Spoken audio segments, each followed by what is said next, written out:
iPlus training സൊല്യൂഷൻ്റെ പുതിയൊരു വീഡിയോയിലേക്ക് ഏവർക്കും സ്വാഗതം.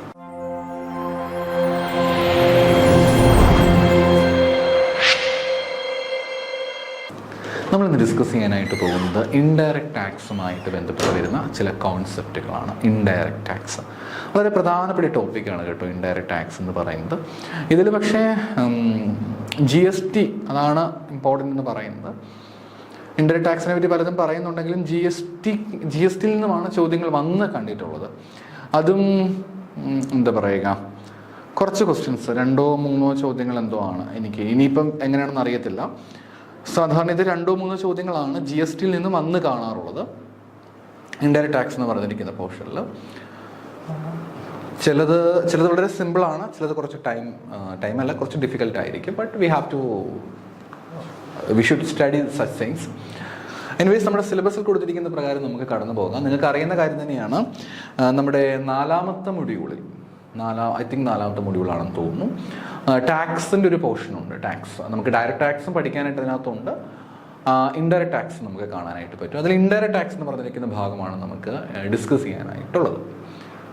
ഇൻഡയറക്റ്റ് ടാക്സിനെ പറ്റിയിട്ട് സംസാരിക്കുകയാണെങ്കിൽ, പണ്ട് ഇൻഡയറക്റ്റ് ടാക്സ് എന്ന് പറഞ്ഞിരിക്കുന്നത് കൃത്യമായിട്ടും ഒരുപാട് ടാക്സുകൾ ഉണ്ടായിരുന്നു. പിന്നീട് GST കൊണ്ടുവരികയുണ്ടായി. GST കൊണ്ടുവരുന്ന ശേഷം ടാക്സുകളൊക്കെ, ഒരുപാട് ടാക്സുകൾ അതിനകത്തേക്ക് ലയിപ്പിച്ചു. എന്നാലും സ്റ്റിൽ കുറേ ടാക്സുകൾ അല്ലാതെയും ഉണ്ട്.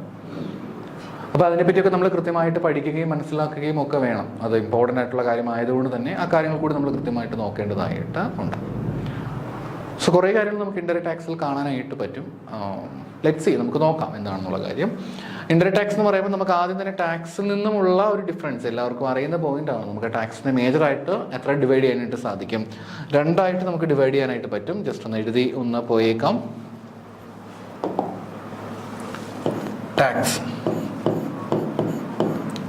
അപ്പോൾ ടാക്സ് നമുക്ക് 2ആയിട്ട് മേജർലി ഡിവൈഡ് ചെയ്യാനായിട്ട് സാധിക്കും.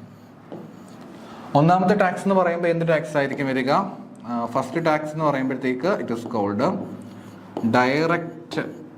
ഡയറക്റ്റ് ടാക്സ് ഉണ്ട്. പിന്നെ രണ്ടാമത്തെ എന്ന് പറയുമ്പോഴത്തേക്ക് എന്ത് ടാക്സ് ആണ് നമുക്ക് കാണാനായിട്ട് സാധിക്കുക? ഇൻഡയറക്റ്റ് ടാക്സും ഉണ്ട്.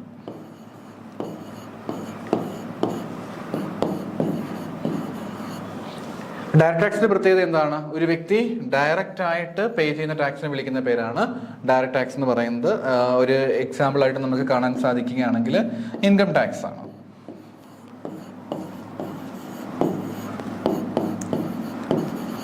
ഇൻകം ടാക്സ് ആണ് നമുക്ക് എന്ന് പറയാനായിട്ട് സാധിക്കുക. ഡയറക്റ്റ് ടാക്സിന്റെ ഒരു എക്സാമ്പിൾ ആയിട്ട് നമുക്ക് കാണാനായിട്ട് പറ്റുക. ഇൻഡയറക്റ്റ് ടാക്സിന്റെ ഒരു എക്സാമ്പിൾ എന്ന് പറയുമ്പോൾ ഏതായിരിക്കും? നമ്മൾ ഇൻഡയറക്റ്റ് ആയിട്ടാണ് നമ്മൾ ഗവൺമെന്റ് ടാക്സ് അടയ്ക്കുന്നത്. അപ്പോൾ അതിനൊരു എക്സാമ്പിൾ ആയിട്ട് നമുക്ക് കാണാൻ സാധിക്കുന്നതാണ് GST. അപ്പോൾ നമുക്ക് 2 തരത്തിൽ ടാക്സുകൾ ഉള്ളതായിട്ട് നമുക്ക് മനസ്സിലാക്കാനായിട്ട് പറ്റും. ഡയറക്റ്റ് ടാക്സും ഉണ്ട്, ഇൻഡയറക്റ്റ് ടാക്സും ഉണ്ട്. നമ്മൾ ഡയറക്റ്റ് ആയിട്ട് ടാക്സ് പേ ചെയ്യുകയാണെങ്കിൽ it is called direct tax. എന്നാൽ ഗവൺമെന്റിലേക്ക് നമ്മൾ ഇൻഡയറക്റ്റ് ആയിട്ട് through sellers or service providers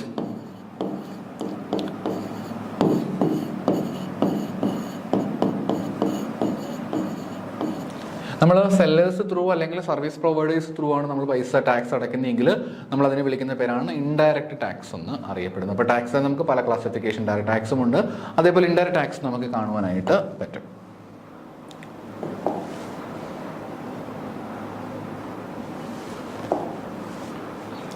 ഇനി ഇൻഡയറക്റ്റ് ടാക്സിന്റെ പ്രധാനപ്പെട്ട പ്രത്യേകതകൾ എന്ന് പറയുമ്പോഴത്തേക്ക് ഒന്ന് ഷിഫ്റ്റിംഗ് ഓഫ് ബേർഡൻ ആണ്. നമ്മുടെ ബേർഡൻ നമ്മൾ ഷിഫ്റ്റ് ചെയ്ത് കൊടുക്കുകയാണ്. ആരിലേക്കാണ് കൊടുക്കുന്നത്? നമ്മൾ സെല്ലറിനാണല്ലേ പൈസ അടയ്ക്കുന്നത്. ആ പ്രൈസൊക്കെ ചാർജ് ചെയ്യുമ്പോഴത്തേക്ക് അവർ എന്തും കൂടെ ചാർജ് ചെയ്യും. ഈ പറഞ്ഞിരിക്കുന്ന ടാക്സും കൂടെ ചാർജ് ചെയ്തുകൊണ്ട് ആണ് നമ്മുടെ ഇത് പൈസ ചാർജ് ചെയ്യുന്നത്. അപ്പോൾ ടാക്സ് അടയ്ക്കുക എന്ന് പറയുന്ന ഉത്തരവാദിത്തം ആരിലേക്ക് ട്രാൻസ്ഫർ ചെയ്യപ്പെടുകയാണ് ചെയ്യുന്നത്? കൺസ്യൂമറിൽ നിന്നും ആരിലേക്ക് മാറുന്നു? സെല്ലറിലേക്ക് മാറുന്നൊരു സിറ്റുവേഷനാണ് നമുക്കിവിടെ കാണാനായിട്ട് പറ്റുക. പിന്നെ ഇവിടെ ഇൻകം ടാക്സ് പോലെ തന്നെ നമുക്ക് എന്ത് കാണാനായിട്ട് പറ്റുകയില്ല? ആ ഒരു ഡയറക്റ്റ് റിലേഷൻഷിപ്പ് നമുക്കിവിടെ കാണാനായിട്ട് പറ്റില്ല. കാരണം കസ്റ്റമേഴ്സ് സെല്ലർക്ക് കൊടുക്കുന്നു, സെല്ലറാണ് പിന്നീട് ഗവൺമെന്റിലേക്ക് ടാക്സ് അടയ്ക്കുന്നത് കൊണ്ട് തന്നെ ഒരു ഡയറക്റ്റ് റിലേഷൻഷിപ്പ് നമുക്കിവിടെ കാണാനായിട്ട് പറ്റുകയില്ല. കൺസംഷൻ ബേസ്ഡ് ആയിരിക്കും എപ്പോഴും. ഇത്ര പൈസ കൊടുത്തേ പറ്റുമോ, എല്ലാ വർഷവും നിങ്ങൾ ഇത്ര നിശ്ചിത എമൗണ്ട് ഇൻഡയറക്റ്റ് ടാക്സ് അടച്ചേ പറ്റുമെന്ന് എവിടെയും നമുക്ക് വാശി പിടിക്കാൻ പറ്റുകയില്ല. കൺസംഷൻ ബേസ്ഡ് ആണ്, അതായത് നിങ്ങൾ ഉപയോഗിക്കുന്നുണ്ടെങ്കിൽ മാത്രം ടാക്സ് കൊടുത്താൽ മതിയായിരിക്കും. അതുകൊണ്ട് ഒരു കൺസംഷൻ ബേസ്ഡ് ആയിട്ടായിരിക്കും നമുക്ക് എപ്പോഴും എന്ത് കാണാൻ സാധിക്കുന്നത്, ഈ ഇൻഡയറക്റ്റ് ടാക്സ് നമുക്ക് കാണുവാനായിട്ട് പറ്റുക.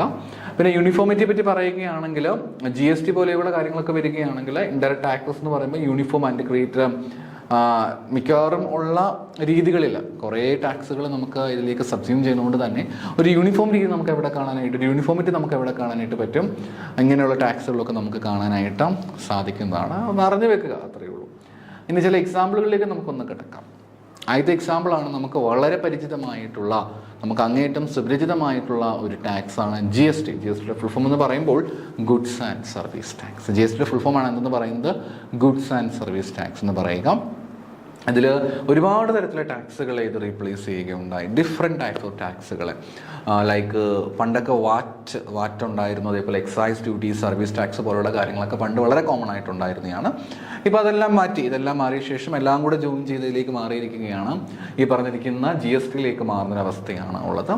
പിന്നെയുള്ളതാണ് കസ്റ്റംസ് ഡ്യൂട്ടി. കസ്റ്റംസ് ഡ്യൂട്ടി എന്ന് പറയുമ്പോഴത്തേക്ക് levied on import and export of goods. നമ്മുടെ ഗുഡ്സിന് ഇമ്പോർട്ട് ചെയ്യുന്നത്, ഗുഡ്സിന് എക്സ്പോർട്ട്, നിങ്ങൾക്ക് അറിയാമല്ലോ. കസ്റ്റംസ് ഉദ്യോഗസ്ഥർ എന്ന് പറയുമ്പോഴത്തേക്ക് എന്താണ്, ഈ ഷിപ്പുകളൊക്കെ നമ്മൾ പെട്ടെന്ന് ഓർമ്മ വരിക. ഷിപ്പ് എന്ന് മാത്രമല്ല, ഇമ്പോർട്ട് ആൻഡ് എക്സ്പോർട്ട് ഗുഡ്സുകളെല്ലാം നോക്കുന്ന കസ്റ്റംസ് ഉദ്യോഗസ്ഥരാണ്. അപ്പോൾ കസ്റ്റംസ് അതുമായിട്ട് കണക്ട് ചെയ്ത് കാണുന്നതാണ്.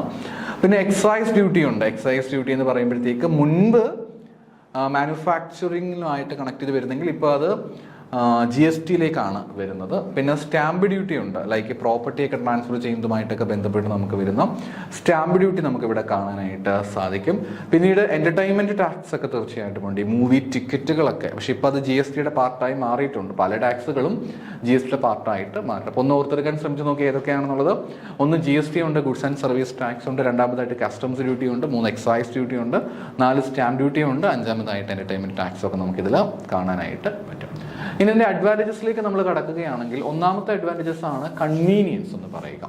ഈ ഒരു ടാക്സുകളെ കുറിച്ചുള്ള കൺവീനിയൻസ് ആണെന്നാണ് പറയുന്നത്. കളക്ട് ചെയ്യാൻ എളുപ്പമാണ്. മറ്റേ ഇൻകം ടാക്സ് ഒക്കെ ആണെങ്കിൽ നമ്മൾ പല സിനിമയിലും കാണുന്നതാണ്, ഇൻകം ടാക്സ് ഉദ്യോഗസ്ഥരൊക്കെ വീടുകളിൽ കയറി ചെല്ലുന്നു, റെയ്ഡ് ചെയ്യുന്നു, ഭയങ്കര ബുദ്ധിമുട്ടുകളാണുള്ളതെങ്കിലും ഇവിടെ അങ്ങനെയല്ല. അത് കുറച്ചുകൂടെ കൺവീനിയൻ്റ് ആണ്. കാരണം എന്തായാലും നിങ്ങൾ സാധനം വാങ്ങിക്കുന്ന സമയത്ത് അല്ലെങ്കിൽ സേവനങ്ങൾ ഉപയോഗിക്കുന്ന സമയത്ത് ടാക്സ് കൊടുത്തേ പറ്റുകയുള്ളൂ. അതുകൊണ്ട് നമുക്ക് ടാക്സ് എന്തായാലും കൊടുക്കേണ്ടതായിട്ട് വരും. അവിടെ കൺവീനിയൻ്റ് ആണിത്. പിന്നെ വൈഡർ ടാക്സ് ബേസ് ആണ് മറ്റൊരു പ്രത്യേകത എന്ന് പറയുന്നത്. ഒരുപാട് ആളുകൾക്ക് ടാക്സ് കൊടുക്കാനായിട്ട് സാധിക്കുന്നു എന്നുള്ളതാണ് ഇതിൻ്റെ മറ്റൊരു പ്രത്യേകതയായിട്ട് പറയുക.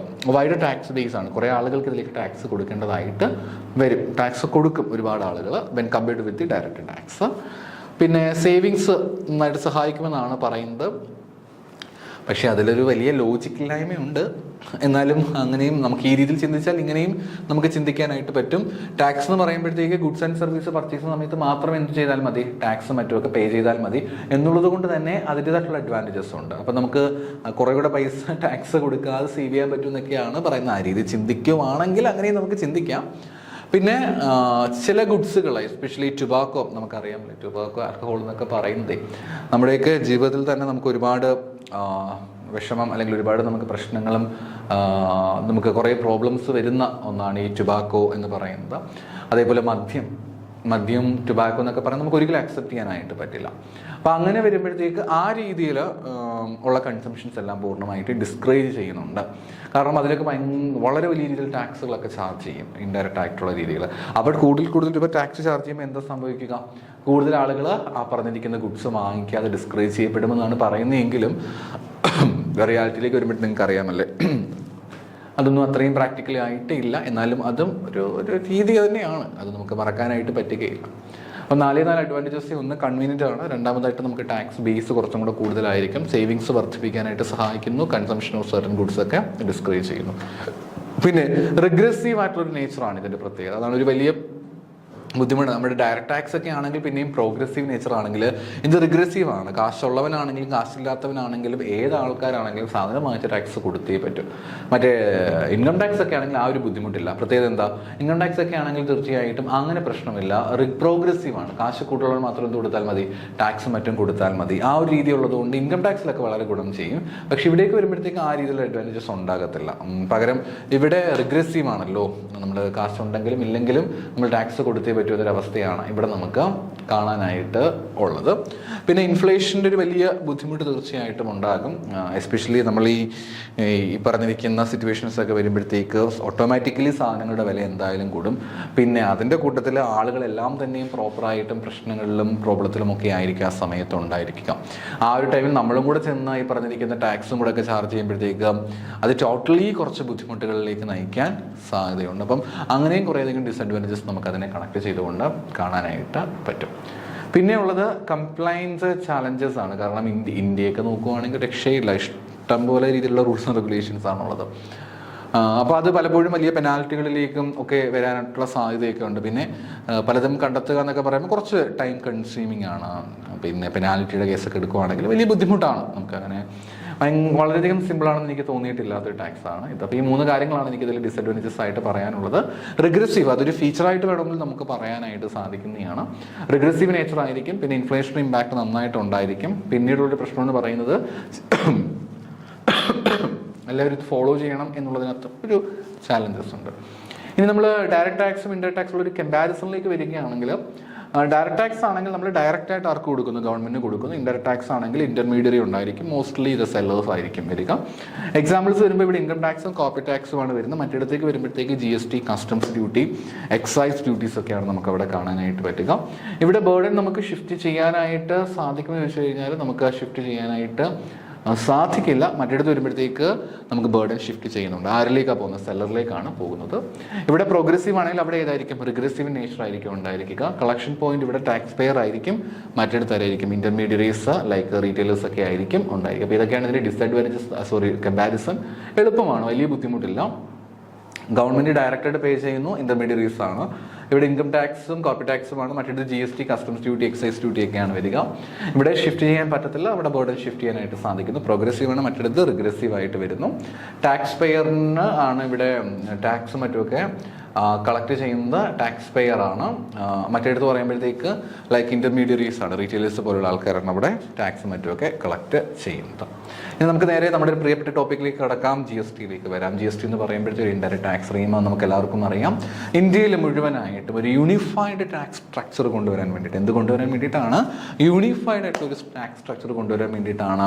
കുറച്ചും കൂടെ ഒക്കെ നമ്മുടെ ടാക്സ് സിസ്റ്റം കുറച്ചും കൂടെ എഫിഷ്യൻ്റ് ആക്കാൻ വേണ്ടി, കുറച്ചും കൂടെ ഒക്കെ നമ്മുടെ ടാക്സ് സിസ്റ്റം കുറച്ചും കൂടി ഒരു ട്രാൻസ്പെറൻറ്റ് ആക്കാൻ വേണ്ടിയിട്ട് 2017 ജൂലൈ മാസം 1-ാം തീയതി കൊണ്ടുവന്നതാണിത്. അതിന് മുമ്പ് ഒരുപാട് സെവറൽ ടാക്സുകൾ ഉണ്ടായിരുന്നു, എല്ലാം മാറ്റിയിട്ടുണ്ടായിരുന്നു. വാറ്റ് ഉണ്ടായിരുന്നു, സർവീസ് ടാക്സ് ഉണ്ടായിരുന്നു, എക്സൈസ് ഡ്യൂട്ടി ഉണ്ടായിരുന്നു. ഇവയെല്ലാം മാറ്റിയിട്ട് വന്നൊരു ടാക്സ് രീതിയാണ് ഇത് ഒരുപാട് രീതിയിൽ ഗുണം ചെയ്തിട്ടുണ്ട്. നമുക്ക് കുറേ എഫക്റ്റുകൾ തീർച്ചയായിട്ടും ഒഴിവാക്കുവാനായിട്ട് ഇതുവഴിയായിട്ട് സാധിക്കുകയുണ്ടായി. GSTയുടെ പ്രധാനപ്പെട്ട ഫീച്ചേഴ്സിലേക്ക് വരികയാണെങ്കിൽ, ഒന്നാമത്തെ ഫീച്ചർ എന്ന് പറയുമ്പോഴത്തേക്ക് യൂണിഫൈഡ് ടാക്സ് സിസ്റ്റമാണ് നമുക്ക് ആദ്യമായിട്ട് കാണാൻ സാധിക്കുന്ന ഫീച്ചർ എന്ന് പറയുക. GST integrated taxes such as VAT, excise duty, service tax, luxury tax into one framework ensuring uniformity. നമുക്കറിയാമല്ലോ ഒരു യൂണിഫൈഡ് സിസ്റ്റം. എന്നാൽ പോലും ചില ടാക്സുകൾ ഇപ്പോഴും ഇതിലേക്ക് സബ്സ്യൂം ചെയ്തിട്ടില്ല എന്ന് ഓർത്തു വെക്കുക. ഒട്ടുമിക്ക ടാക്സുകളും സബ്സ്യൂം ചെയ്തിട്ടുണ്ട്. അപ്പം ഒരൊറ്റ ടാക്സ്, ഒരൊറ്റ ഇന്ത്യ എന്ന രീതിയിൽ ആ ഒരു കോൺസെപ്റ്റ് വെച്ചുകൊണ്ട് തന്നെയാണ് വരിക. അപ്പം അങ്ങനെയും ചില ഗുണങ്ങൾ തീർച്ചയായിട്ടുമുണ്ട്. രണ്ടാമത്തെയാണ് ഡെസ്റ്റിനേഷൻ ബേസ്ഡ് ആയിട്ടുള്ള ടാക്സ് ആണ്. ഇതൊരു കൺസംഷൻ പ്ലേസിൽ കൊടുത്താൽ മതി, അല്ലാതെ ഒരു പ്രൊഡക്ഷൻ അടിസ്ഥാനത്തിലല്ല ഈ ടാക്സുകൾ കൊടുക്കുന്നത്. അതൊരു ഗുണകരമായിട്ടുള്ള കാര്യമാണല്ലേ. പ്രൊഡക്ഷൻ അടിസ്ഥാനത്തിലല്ലാതെ കൺസംഷൻ അടിസ്ഥാനത്തിലാണ് ഈ ടാക്സുകളും മറ്റും കൊടുക്കുന്നത്. അപ്പം അതുകൊണ്ട് വലിയൊരു ഗുണം തന്നെ നമുക്ക് തീർച്ചയായിട്ടും ഉണ്ട്. ഒരു ഉദാഹരണമായിട്ട് കൊടുത്തിട്ടുണ്ട്. ഇതിപ്പം ഗുഡ്സ് മാനുഫാക്ചർ ചെയ്യുന്നത് ഗുജറാത്തിലാണെങ്കിലും ഗുഡ്സ് കൺസ്യൂം ചെയ്യപ്പെടുന്ന കേരളത്തിലാണെങ്കിൽ കേരളത്തിനാണ് ടാക്സ് റവന്യൂ കിട്ടുക എന്നുള്ളതാണ് ഇതിൻ്റെ ഏറ്റവും പ്രധാനപ്പെട്ട പ്രത്യേകത എന്ന് പറയുന്നത്. പിന്നെ ഉള്ളത് മൾട്ടി സ്റ്റേജ് ടാക്സ് എന്നാണ് പറയുക. GST എന്ന് പറയുമ്പോഴത്തേക്ക് ഒരു സപ്ലൈ ചെയിൻ്റെ എല്ലാ സ്റ്റേജുകളിലും ഇതിൻ്റെ ടാക്സുകൾ ഉണ്ടായിരിക്കും. പ്രൊഡക്ഷൻ മുതൽ സെയിൽ വരെയുള്ള കാര്യങ്ങൾ ഉണ്ടായിരിക്കും. അപ്പം ഓരോ സ്റ്റെപ്പ് കഴിയുമ്പോഴും വാല്യൂ ആഡഡ് ആയ രീതിയിലായിരിക്കും. അത് ഓർത്തു വെക്കണം, ആ വാക്കുകളൊക്കെ വളരെ പ്രാധാന്യമുള്ളതാണ്. വാല്യൂ ആഡഡ് ആയിട്ടുള്ള രീതിയിലാണ് നമുക്ക് ഈ ടാക്സുകൾ കാണാനായിട്ട് പറ്റുക. പിന്നെ ഇൻപുട്ട് ടാക്സ് ക്രെഡിറ്റ് എന്ന് പറഞ്ഞിരിക്കുന്ന ഒരു കാര്യം നമ്മൾ പിന്നീട് പഠിക്കും. ഇൻപുട്ട് ടാക്സ് ക്രെഡിറ്റ് നമ്മൾ പിന്നീട് പഠിക്കും ഡീറ്റെയിൽഡ് ആയിട്ട്. ആ ഒരു അഡ്വാൻറ്റേജസ് നമുക്ക് ഇതിൽ കാണാനായിട്ട് സാധിക്കും. പിന്നെയുള്ളത് ഡിജിറ്റൽ ടാക്സേഷൻ സിസ്റ്റമാണ്. GST operations from registration to filing returns എല്ലാ കാര്യങ്ങളും ഇപ്പം ഡിജിറ്റലൈസ് ചെയ്യുന്ന ചോദിക്കും. ഇൻകം ടാക്സ് ഡിജിറ്റലൈസ്ഡ് അല്ലയോ എന്ന് അതുമുണ്ട്. പക്ഷേ ഇത് പൂർണ്ണമായിട്ട് ഫ്രം ദ ബിഗിനിങ് മുതൽ തന്നെ എല്ലാം ഡിജിറ്റലൈസ്ഡ് ആയിട്ട് തന്നെയാണ് പോയിക്കൊണ്ടേയിരുന്നത്. അപ്പോൾ നോക്കി എന്തൊക്കെയാണ് GSTയുടെ പ്രത്യേകത എന്ന് പറയുന്നത്. ഒന്നെന്തായിരുന്നു? ഒന്ന് യൂണിഫൈഡ് ആയിട്ടുള്ള ടാക്സ് സിസ്റ്റമാണ്. രണ്ട് ഡെസ്റ്റിനേഷൻ ബേസ്ഡ് ആയിട്ടുള്ള ടാക്സ് ആണ് നമുക്കിവിടെ കാണാനായിട്ട് സാധിക്കുക. മൾട്ടി സ്റ്റേറ്റ് ടാക്സ് ആണ് നമുക്കുള്ളത്. നാലാമത്തെ ഇൻപുട്ട് ടാക്സ് ക്രെഡിറ്റ് ഉണ്ട്. 5 ഡിജിറ്റൽ ടാക്സേഷൻ സിസ്റ്റം നമുക്കിവിടെ കാണാനായിട്ട് പറ്റും. ഇനി GSTയുടെ സ്ട്രക്ചറിലേക്ക് നമ്മൾ വരികയാണെങ്കിൽ ഇന്ത്യയിൽ നമ്മളെപ്പോഴും ഒരു ഡ്യുവൽ മോഡലാണ് ഉള്ളത്. ഇപ്പോഴും എന്താണുള്ളത്? ഇന്ത്യയിൽ എപ്പോഴും ഒരു ഡ്യുവൽ മോഡലാണ് നമുക്ക് കാണാനായിട്ട് പറ്റുക. ഇതിൽ സെൻട്രൽ ഗവൺമെന്റിനും സ്റ്റേറ്റ് ഗവൺമെന്റിനും തുല്യമായിട്ടുള്ളൊരു പ്രാധാന്യമുള്ളതായിട്ട് നമുക്കിവിടെ കാണാനായിട്ട് പറ്റും. ഓക്കെ, GSTയിൽ എപ്പോഴും എന്ത് മോഡലാണ് നമുക്ക് കാണാനായിട്ട് സാധിക്കുന്നത്? ഡ്യുവൽ മോഡലാണ് നമുക്ക് കാണാനായിട്ട് പറ്റുക. ഇവിടെ സെൻട്രൽ ഗവൺമെന്റിനും സ്റ്റേറ്റ് ഗവൺമെന്റിനും നമുക്ക് ഒരുപോലെ തന്നെ പ്രാധാന്യമുള്ളതായിട്ട് നമുക്കിവിടെ കാണാനായിട്ട് സാധിക്കും. സെൻട്രൽ GSTയിലേക്ക് വരികയാണെങ്കിൽ നമ്മളതിനെ CGST എന്നാണ് അറിയപ്പെടുക. CGST എന്ന് പറയും. It is collected by the central government on intra state. നമുക്കറിയാമല്ലോ, രണ്ട് സ്റ്റേറ്റുകൾ തമ്മിലുള്ള ഇൻട്രാ സ്റ്റേറ്റ് ട്രാൻസാക്ഷൻ ഒക്കെ വരുവാണെങ്കിൽ സെൻട്രൽ GST അല്ലെങ്കിൽ CGST നമുക്ക് യൂസ് ചെയ്യാനായിട്ട് പറ്റും. സ്റ്റേറ്റ് GST എന്തുമായിട്ട് ബന്ധപ്പെട്ട് വരിക? സ്റ്റേറ്റുകൾ തമ്മിലുള്ള അല്ലെങ്കിൽ ഒരു സ്റ്റേറ്റിനുള്ളിലുള്ള കാര്യങ്ങൾ, റൈറ്റ്?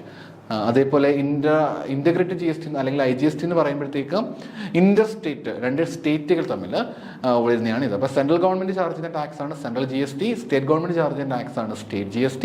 ഇന്റഗ്രേറ്റഡ് GST അല്ലെങ്കിൽ IGST എന്ന് പറയുമ്പോഴത്തേക്ക് രണ്ട് സ്റ്റേറ്റുകൾ തമ്മിൽ, അതും സെൻട്രൽ ഗവൺമെന്റ് തന്നെയാണ് ചാർജ് ചെയ്യുന്നത്. യൂണിയൻ ടെറിട്ടറീസ് ഇവിടെ കൊടുത്തിട്ടുണ്ട്. Union territories Andaman Nicobar islands where CGST. SGST നമുക്ക് ആപ്ലിക്കബിൾ അല്ലാതെ വരുന്ന സ്ഥലങ്ങളിലാണ് നമുക്ക് എന്ത് കാണാനായിട്ട് സാധിക്കുന്നത്? UTGST നമുക്ക് കാണുവാനായിട്ട് പറ്റുക. അപ്പം 4 തരത്തിലാണുള്ളത് നമുക്ക് മനസ്സിലാക്കാനായിട്ട് പറ്റി. ആദ്യത്തെ ഏതായിരുന്നു? ആദ്യത്തെയാണ് CGST അല്ലെങ്കിൽ സെൻട്രൽ GST എന്ന് പറയും. രണ്ടാമത്തെ ഏതായിരുന്നു? സ്റ്റേറ്റ് GST ഉണ്ട്. 3 ഇന്റഗ്രേറ്റഡ് GST ഉണ്ട്. 4മത്തെ യൂണിയൻ ടെറിട്ടറി GST ഉണ്ട്. ഇനി കമ്പോണൻസ് നോക്കാം. GST കംപ്ലയൻസുമായിട്ട് ബന്ധപ്പെട്ട ഒരു പ്രധാനപ്പെട്ട കമ്പോണൻസ് നോക്കാം. ഒന്ന് GST രജിസ്ട്രേഷൻ ആണ്.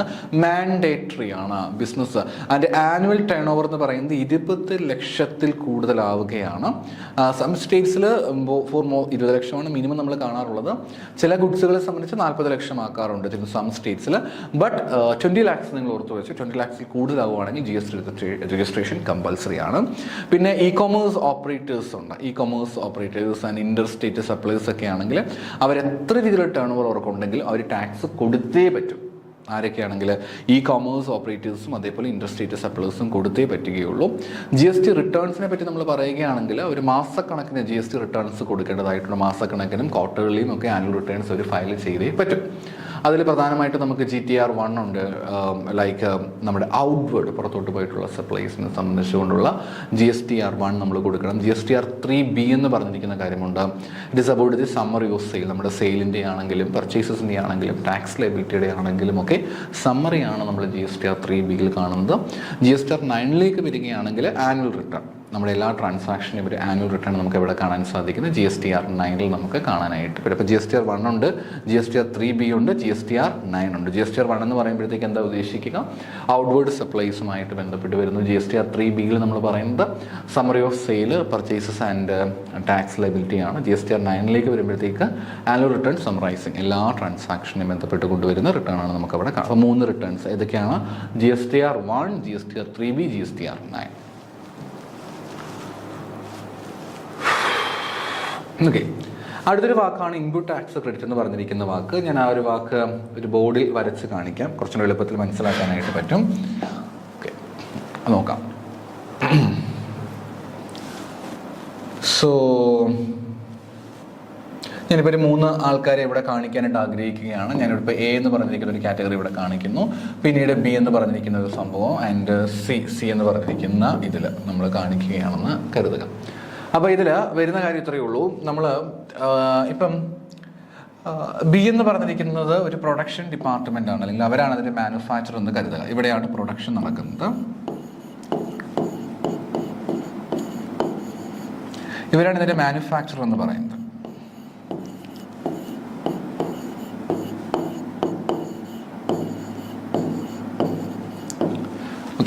അപ്പം A എന്ന് പറഞ്ഞിരിക്കുന്നത് സപ്ലൈസ് ആണ്. A എന്ന് പറഞ്ഞിരിക്കുന്ന ആരാണ്? സപ്ലൈസ് ആണ്.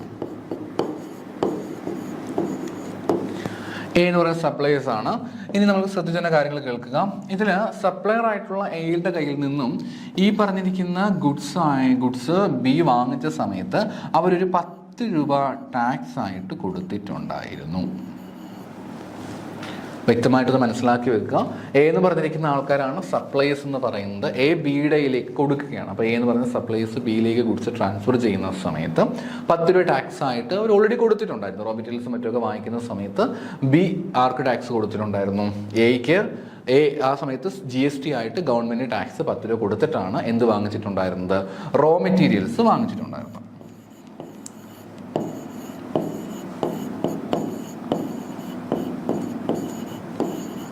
റോ മെറ്റീരിയൽസ് വാങ്ങിച്ചിട്ടുണ്ടായിരുന്നത്. അപ്പം അങ്ങനെ ചെയ്ത സമയത്ത് പ്രൊഡക്ഷനൊക്കെ കഴിഞ്ഞപ്പോൾ കസ്റ്റമേഴ്സിലേക്ക് ആ ഒരു ഐറ്റം എത്തുന്ന സമയത്ത് ടാക്സ് ആയിട്ട് ഗവൺമെൻറ് പറയുകയാണ് 70 രൂപ ആ ഒരു ഗുഡ്സിന് ടാക്സ് കൊടുക്കേണ്ടതായിട്ട് വരുന്നു. അപ്പോൾ ടാക്സ് റോ മെറ്റീരിയൽ വാങ്ങിച്ച സമയത്ത് 10 രൂപയാണ് ഒരു ടാക്സ് ആയിട്ട് കൊടുത്തിട്ടുണ്ടായിരുന്നത്. അതിനുശേഷം ഒരു ഗുഡ്സ് എല്ലാം കൃത്യമായിട്ട് പ്രൊഡ്യൂസ് ചെയ്തു. അതിനുശേഷം കൺസ്യൂമറിലേക്ക് കൊടുക്കുന്ന സമയത്ത് പറയുകയാണ് 70 രൂപ ടാക്സ് ആയിട്ട് കൊടുക്കേണ്ടതായിട്ട് ഉണ്ട്. എത്ര ടാക്സ് ആയിട്ട് കൊടുക്കേണ്ടതായിട്ടുണ്ട്? 70 രൂപ ടാക്സ് ആയിട്ട് കൊടുക്കേണ്ടതായിട്ടുണ്ട്. ആ ഒരു സമയത്ത് ഗവൺമെൻറ് പറയും, ഓൾറെഡി നിങ്ങൾ റോ മെറ്റീരിയൽസ് വാങ്ങിക്കുന്ന സമയത്ത്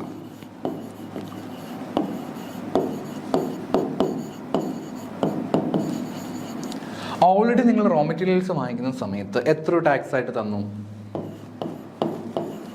10 രൂപ നിങ്ങൾ ടാക്സ് ആയിട്ട് തന്നു കഴിഞ്ഞു. ഇനി ഇപ്പൊ നിങ്ങളോട് ആ ഫൈനൽ ഗുഡ്സിന് ടാക്സ് എത്ര കൊടുക്കാനാണ് പറഞ്ഞിരിക്കുന്നത്?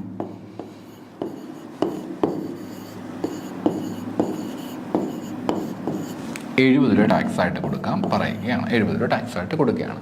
അപ്പോൾ അത്രയും ടാക്സ് കൊടുക്കേണ്ടതായിട്ട് ഇല്ല. കാരണം എന്താണ്? കാരണം ഓൾറെഡി നമ്മൾ റോ മെറ്റീരിയൽസും മറ്റുമൊക്കെ വാങ്ങിക്കുന്ന സമയത്ത് 10 രൂപ ടാക്സ് ആയിട്ട് കൊടുത്തിട്ടുണ്ട്. അങ്ങനെയാണെങ്കിൽ പുതിയ ഗുഡ്സ് ആയിട്ടുള്ള 70 രൂപ ടാക്സ് കൊടുക്കേണ്ട സ്ഥാനത്ത് നിങ്ങൾക്ക് ആ 10 രൂപയും കൂടെ കുറച്ച് ബാക്കി വരുന്ന 60 രൂപയ്ക്ക് മാത്രം നിങ്ങൾ ടാക്സ് ആയിട്ട് കൊടുത്താൽ മതി എന്ന് ആര് പറയുന്നു? ഗവൺമെൻറ് ഓഫ് ഇന്ത്യ പറയുകയാണ്. അപ്പം അതിനെ നമ്മൾ വിളിക്കുന്ന പേരാണ്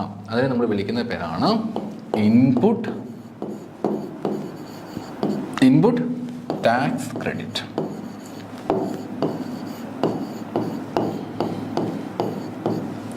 നമ്മളതിനെ വിളിക്കുന്ന പേരാണ് എന്ന് പറയുന്നത് ഇൻപുട്ട് ടാക്സ് ക്രെഡിറ്റ് അല്ലെങ്കിൽ ITC, ഇൻപുട്ട് ടാക്സ് ക്രെഡിറ്റ്. ആ ഒരു കോൺസെപ്റ്റ് കൃത്യമായിട്ട് മനസ്സിലായിട്ടുണ്ടെന്ന് കരുതുകയാണ്.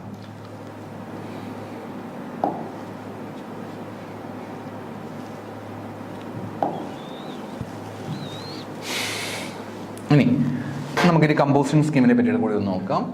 Small business with turnover up to 1.5 crores can opt a simplified tax payment mechanism under the composition scheme paying GST at reduced rate. Example 1% for the traders. നിങ്ങൾക്ക് 1.5 കോടി രൂപ വരെ മാത്രമാണ് വരുമാനമുള്ളതെന്ന് കരുതുക. ഒരു വർഷം നിങ്ങൾക്ക് 1.5 കോടി രൂപയാണ് വരുമാനമുള്ളതെങ്കിൽ നിങ്ങൾക്കൊരു ഓപ്ഷൻ തരികയാണ്. നിങ്ങൾക്ക് വേണമെങ്കിൽ ഒരു സിംപ്ലിഫൈഡ് ടാക്സ് പേയ്മെൻറ്റ് സിസ്റ്റത്തിലേക്ക് ഫോക്കസ് ചെയ്യാനായിട്ട് പറ്റും. ഈ സിസ്റ്റത്തിലേക്കാണ് ഫോക്കസ് ചെയ്യാനായിട്ട് സാധിക്കുക. സിംപ്ലിഫൈഡ് ടാക്സ് പേയ്മെൻറ്റ് സിസ്റ്റത്തിലേക്ക് നിങ്ങൾക്ക് എന്ത് ചെയ്യാനായിട്ട് പറ്റും? ഫോക്കസ് ചെയ്യാനായിട്ട് നിങ്ങൾക്ക് സാധിക്കും. അങ്ങനെയാണെങ്കിൽ അതിൽ കമ്പോസിഷൻ സ്കീമിൻ്റെ അണ്ടറിലാണ് നമ്മളത് ചെയ്യുന്നത്. അങ്ങനെയാണെങ്കിൽ നിങ്ങൾ റെഡ്യൂസ്ഡ് റേറ്റിൽ മാത്രം ടാക്സ് GST പേ ചെയ്താൽ മതിയായിരിക്കും. ഇനി ഇന്ത്യയിലെ പ്രധാനപ്പെട്ട GST റേറ്റുകളെ പറ്റി നമുക്കൊന്ന് കൃത്യമായിട്ടും ഒന്ന് നോക്കാം. ഒന്നാമത്തെയാണ് 0%. വളരെ എസെൻഷ്യൽ ആയിട്ടുള്ള ഗുഡ്സ് ആൻഡ് സർവീസുകളൊക്കെയാണ്, like food grains, book, educations പോലുള്ള കാര്യങ്ങളൊക്കെ ആണെങ്കിൽ 0% ആണ് നമ്മൾ GST ടാക്സ് ചാർജ് ചെയ്യാറുള്ളത്. അതേപോലെ ബേസിക് നെസസിറ്റിയാണ്, packaged food, rail, travel, medicines പോലെയുള്ള അത്തരം ഐറ്റംസ് ഒക്കെ ആണെങ്കിൽ 5% നമ്മൾ ടാക്സ് ചാർജ് ചെയ്യുന്നത്. പിന്നെ സ്റ്റാൻഡേർഡ് ഗുഡ്സ് ആണെങ്കിൽ ലൈക്ക് പ്രോസസ്ഡ് ഗുഡ്സ്, അതേപോലെ ചില കൺസ്യൂമർ ഗുഡ്സ് ഒക്കെ ആണെങ്കിൽ നമ്മൾ 12% ടാക്സ് ചാർജ് ചെയ്യുന്നത്. റെസ്റ്റോറൻറ്റ്സ്, ഇലക്ട്രോണിക് ഐറ്റംസ് അങ്ങനെയുള്ള കേസുകളൊക്കെ വരുമ്പോഴത്തേക്ക് 18% ചാർജ് ചെയ്യുക.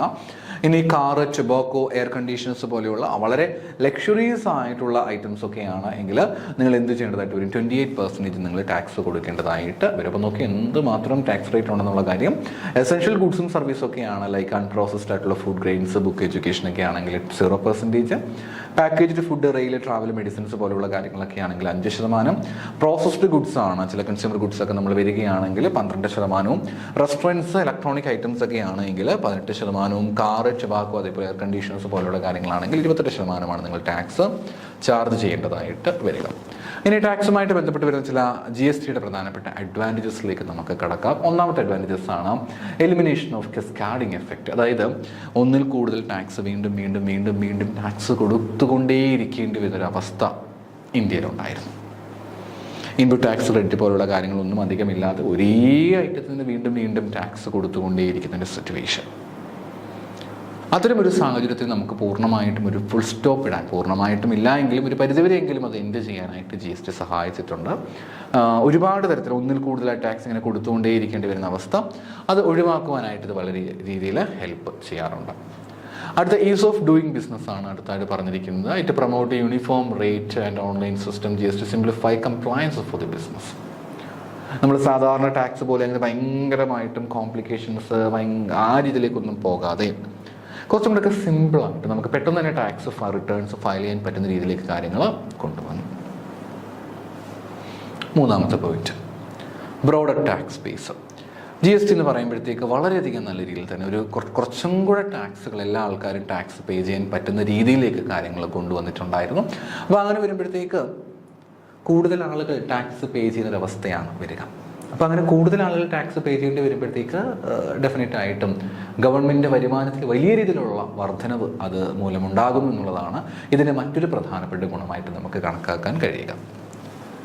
എക്കണോമിക് ഗ്രോത്ത്, മാർക്കറ്റ് പൂർണ്ണമായിട്ടും യൂണിഫൈ ചെയ്തിരിക്കുകയാണ്. അതുകൊണ്ട് തന്നെ ഒരുപാട് തരത്തിലുള്ള എസ്പെഷ്യലി ഇൻഡർസ്റ്റേറ്റ് ട്രേഡ് ആണെങ്കിലും ഒക്കെ അങ്ങനെയുള്ള കുറേ കാര്യങ്ങൾ അതുമായിട്ട് ബന്ധപ്പെട്ട് വരുന്ന ഒരുപാട് തരത്തിലുള്ള ബാരിയേഴ്സ് ഒഴിവാക്കുവാൻ ഇവർക്ക് സാധിക്കുകയുണ്ടായി. അത് അൾട്ടിമേറ്റ് ആയിട്ടും ആ രാജ്യത്തിൻ്റെ എക്കണോമിക് ആയിട്ടുള്ള ഗ്രോത്തിനെ ഒരുപാട് പ്രൊമോട്ട് ചെയ്യുന്നുണ്ട്. റെഡ്യൂസ്ഡ് ടാക്സ് ഇവാഷൻ, നമ്മുടെ സിസ്റ്റം കുറേ കൂടെ ട്രാൻസ്പെറൻ്റ് ആണ്. അതുകൊണ്ട് തന്നെ ഇൻപുട്ട് ടാക്സ് ക്രെഡിറ്റ് മെക്കാനിസം ഒക്കെ ഉള്ളതുകൊണ്ട് തന്നെ പലപ്പോഴും ടാക്സുകൾ തടഞ്ഞല്ല മറച്ച് വെക്കുക, അതുമൂലം സെൽഫിഷ് ആയിട്ടുള്ള ലാഭം ഉണ്ടാക്കിയെടുക്കുക, ഇങ്ങനെയൊക്കെയുള്ള ഒരു വല്ലാത്ത പ്രശ്നങ്ങൾ ഓൾറെഡി ഉണ്ടായിരുന്നു. ആ സിറ്റുവേഷൻസ് ഒക്കെ പൂർണ്ണമായിട്ടും ഒഴിവാക്കുവാനായിട്ട് പറ്റുകയുണ്ടായി. അപ്പോൾ ഇതൊക്കെയാണ് ഇതിൻ്റെ പ്രധാനപ്പെട്ട ഗുണങ്ങളെന്ന് പറയുന്നത്. ഒന്ന്, കസ്കാഡിംഗ് എഫക്റ്റുകൾ നമുക്ക് എലിമിനേറ്റ് ചെയ്യാനായിട്ട് കഴിഞ്ഞു. നമ്മുടെ ബിസിനസ് കുറച്ചും കൂടി ഈസി ആയിട്ട് ചെയ്യാനായിട്ട് കഴിയുന്നു.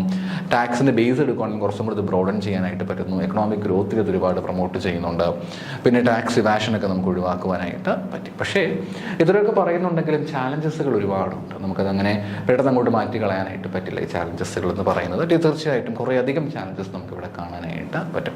അതിൽ ഒന്നാമത്തെ ചാലഞ്ചാണ് ഇനീഷ്യൽ ഇംപ്ലിമെൻറ്റേഷൻ ഹർഡിൽസ്. ആദ്യമായിട്ട് ഇത് കൊണ്ടുവരിക എന്ന് പറയുന്നത് കുറച്ചധികം ബുദ്ധിമുട്ടുള്ളൊരു കാര്യം തന്നെയായിരുന്നു. ഇനീഷ്യൽ ഇംപ്ലിമെൻറ്റേഷൻ ഹർഡിൽസ് ആണ് ആദ്യമായിട്ട് പറയുക. കുറേ കാര്യങ്ങൾക്ക് കുറേ ബുദ്ധിമുട്ടുകൾ തീർച്ചയായിട്ടും ഉണ്ടായിരുന്നു initial implementation hurdles.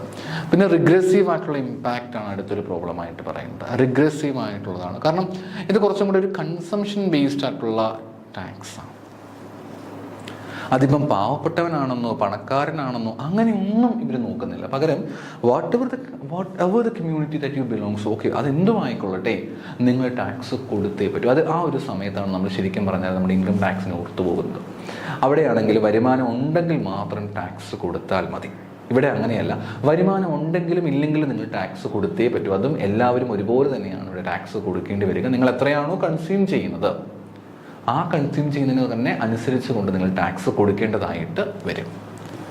High compliance cost, കുറേ റിട്ടേണുകൾ. ശരിക്കും പറഞ്ഞാൽ ഇപ്പം അത് അങ്ങനെ പറയാനായിട്ട് പറ്റുകയില്ല. എന്നാലും ഇതിലെ റൂൾസ് ആൻഡ് റെഗുലേഷൻസ്, ലോ, ഇതൊക്കെ ഓർത്ത് വെക്കുക, ഇതൊക്കെ പഠിക്കുക എന്ന് പറയുന്നത് അത്രയും അങ്ങോട്ട് നിസ്സാരമായ കാര്യമല്ല. കുറേയധികം കോംപ്ലിക്കേഷൻസ് നമുക്ക് ഇതിനകത്ത് കണക്ട് ചെയ്ത് കാണാനായിട്ട് പറ്റും.